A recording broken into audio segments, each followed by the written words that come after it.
Hello everyone, welcome to my channel.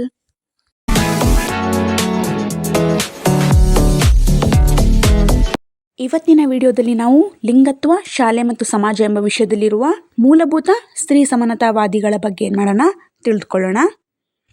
ಸ್ತ್ರೀಯರ ಮೂಲಭೂತ ಹಕ್ಕುಗಳನ್ನು ಪುನರ್ಸ್ಥಾಪಿಸಲು ಆರಂಭಗೊಂಡ ಸ್ತ್ರೀವಾದಿ ಪಂಥಗಳಲ್ಲಿ ಮೂಲಭೂತ ಸ್ತ್ರೀವಾದಿಗಳು ಅಗ್ರಗಣ್ಯ. ಸಮಾಜದ ಹಾಸುಹೊಕ್ಕಾಗಿದ್ದ ಪುರುಷ ಪ್ರಾಧಾನ್ಯತೆಯನ್ನು ಸಡಿಲಗೊಳಿಸಿ ಸಾಮಾಜಿಕವಾಗಿ, ಆರ್ಥಿಕವಾಗಿ ಹೊರಹಾಕಲ್ಪಟ್ಟ ಅಥವಾ ಸಂಕೋಲೆಗಳಿಂದ ಬಂಧಿಸಲ್ಪಟ್ಟ ಮಹಿಳೆಯನ್ನು ಮುಖ್ಯವಾಹಿನಿಗೆ ತರುವ ಪ್ರಯತ್ನ ಮಾಡಿದವರಲ್ಲಿ ಇವರು ಮೊದಲಿಗರು.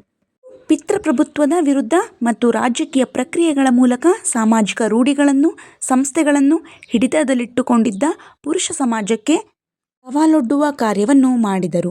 ಮಹಿಳಾ ವಿಮೋಚನಾ ಚಳುವಳಿಯ ಪ್ರಭಾವದಿಂದ ಮೂಲಭೂತ ಸ್ತ್ರೀವಾದಿಗಳ ಪ್ರಭಾವ ಹೆಚ್ಚಾಗಿ ಮಹಿಳೆಯರ ಪರ ಧ್ವನಿ ಎತ್ತಲು ಆರಂಭವಾಯಿತು.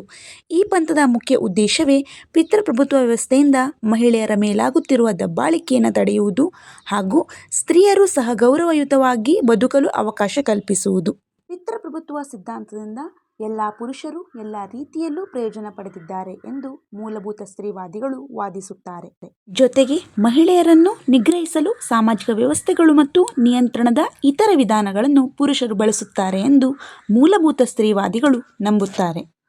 ಜೊತೆಗೆ ಈ ಪಿತೃಪ್ರಭುತ್ವವನ್ನು ಮುಂದುವರಿಸಿಕೊಂಡು ಹೋಗಲು ಹಲವು ಸಂಸ್ಥೆಗಳನ್ನು ಮತ್ತು ರೂಢಿ ಸಂಪ್ರದಾಯಗಳೆಂಬ ಕಟ್ಟಳೆಗಳನ್ನು ಪುರುಷ ವರ್ಗ ಸೃಷ್ಟಿಸಿದೆ ಎಂದು ನಂಬಿದ್ದಾರೆ.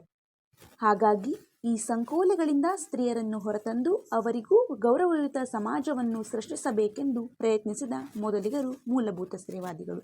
ಮೂಲಭೂತ ಸ್ತ್ರೀವಾದಿಗಳಲ್ಲಿ ಪ್ರಮುಖರೆಂದರೆ ಅಮೆರಿಕಾದ ಚೆಸ್ಲರ್, ಮೇರಿ ಡಾಲಿ, ಫ್ರಾನ್ಸ್ನ ಮೊನಾ ಕ್ವಿಂಟಿಂಗ್, ಇಂಗ್ಲೆಂಡ್ನ ಜೇಲ್ ಜಾನ್ಸನ್ ಮತ್ತು ರಾಬಿನ್ ಮಾರ್ಗನ್ ಎಂಬುವರು. ಸ್ತ್ರೀಯರ ದೇಹರಚನೆ ಅಥವಾ ಜೈವಿಕ ಸಂರಚನೆಯು ಲಾಲನೆ ಪಾಲನೆ, ಪ್ರೀತಿ, ಬೆಚ್ಚನೆಯ ಭಾವ, ಭಾವನಾತ್ಮಕ ಅಭಿವ್ಯಕ್ತಿ, ತಾಳ್ಮಿಕೆ, ವ್ಯವಹಾರ ಪ್ರಜ್ಞೆ ಮುಂತಾದ ಅವರ ಮಾನಸಿಕ ಗುಣಲಕ್ಷಣಗಳು ಪಿತೃಪ್ರಭುತ್ವಕ್ಕೆ ಕಾರಣ ಎಂದು ವಾದಿಸಿದ್ದಾರೆ. ಒಟ್ಟಿನಲ್ಲಿ ಪುರುಷರು ಸ್ತ್ರೀಯರನ್ನು ಪೂರ್ತಿಯಾಗಿ ದಮನಿಸಿರುವುದರ ವಿರುದ್ಧ ಸಿಡಿದೆದ್ದ ಮೂಲಭೂತ ಸ್ತ್ರೀ ಸಮಾನತಾವಾದಿಗಳು ಸ್ತ್ರೀತತ್ವವನ್ನು ಹಾಗೂ ಸ್ತ್ರೀಯರ ಅಂತಸ್ಥ ಸಾಮರ್ಥ್ಯಗಳನ್ನು, ಸೃಜನಾತ್ಮಕತೆಯನ್ನು ಎತ್ತಿ ಹಿಡಿಯುವ ಪ್ರಯತ್ನ ಮಾಡಿದ್ದಾರೆ.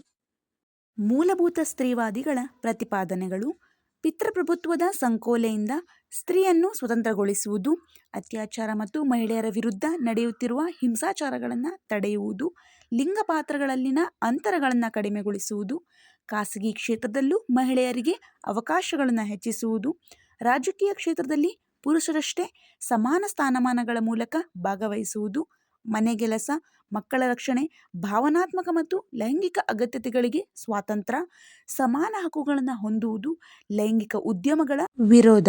ಮೂಲಭೂತ ಸ್ತ್ರೀ ಸಮಾನತಾವಾದಿಗಳ ಸಿದ್ಧಾಂತದ ಟೀಕೆಗಳು: ಸ್ತ್ರೀತತ್ವವನ್ನು ಎತ್ತಿ ಹಿಡಿದು ಸಂಭ್ರಮಿಸುವ ಮೂಲಭೂತ ಸ್ತ್ರೀ ಸಮಾನತಾವಾದಿಗಳು ಪಿತೃಪ್ರಭುತ್ವವು ಯಾವುದನ್ನು ಸ್ತ್ರೀತತ್ವ ಎಂದು ಹೇಳಿದೆಯೋ ಅದನ್ನೇ ಎತ್ತಿ ಹಿಡಿದು ಸಂಭ್ರಮಿಸುತ್ತಿದೆಯೇ ಎಂಬ ಪ್ರಶ್ನೆ ಹಲವರನ್ನು ಕಾಡಿದೆ.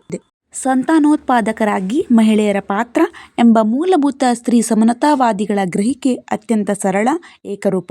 ಪ್ರಪಂಚದಾದ್ಯಂತ ಇರುವ ಮಹಿಳೆಯರ ಅನುಭವಗಳಲ್ಲಿ ಇರುವ ವ್ಯತ್ಯಾಸಗಳನ್ನು ಅದು ಮಸುಕುಗೊಳಿಸುತ್ತದೆ. ಮನೆಯ ಹೊರಗೆ ದುಡಿಯುವ ಮಹಿಳೆಯರ ಶ್ರಮದ ಬಗ್ಗೆ ಈ ಚಿಂತನೆಯಲ್ಲಿ ಯಾವ ವಿಶ್ಲೇಷಣೆಯೂ ಇಲ್ಲ. ಪಿತೃಪ್ರಾಧಾನ್ಯವೆನ್ನುವುದು ಸ್ವಾಯತ್ತ ಸರ್ವಶಕ್ತ ಅಧಿಕಾರವನ್ನು ಚಲಾಯಿಸುವಂತೆ ಆರ್ಥಿಕ ಮತ್ತು ಸಾಂಸ್ಕೃತಿಕ, ಚಾರಿತ್ರಿಕ ಸಂರಚನೆಗಳನ್ನು ಹೊಂದಿಸಿಕೊಂಡಿರುತ್ತದೆ. ಆದ್ದರಿಂದ ಈ ವ್ಯವಸ್ಥೆ ಸ್ವತಃ ಏಕಾಕಾರದ್ದಲ್ಲ. ಅದರ ಅಡಿಯಲ್ಲಿ ಬರುವ ಮಹಿಳೆಯರ ಅನುಭವಗಳು, ವರ್ಗ, ಜನಾಂಗ ಮುಂತಾದ ಇತರ ಸಂರಚನೆಗಳಿಂದಾಗಿ ಬಹುರೂಪದ್ದಾಗಿರುತ್ತದೆ ಎನ್ನುವುದನ್ನು ಮೂಲಭೂತ ಸ್ತ್ರೀವಾದ ಗುರುತಿಸುವುದಿಲ್ಲ.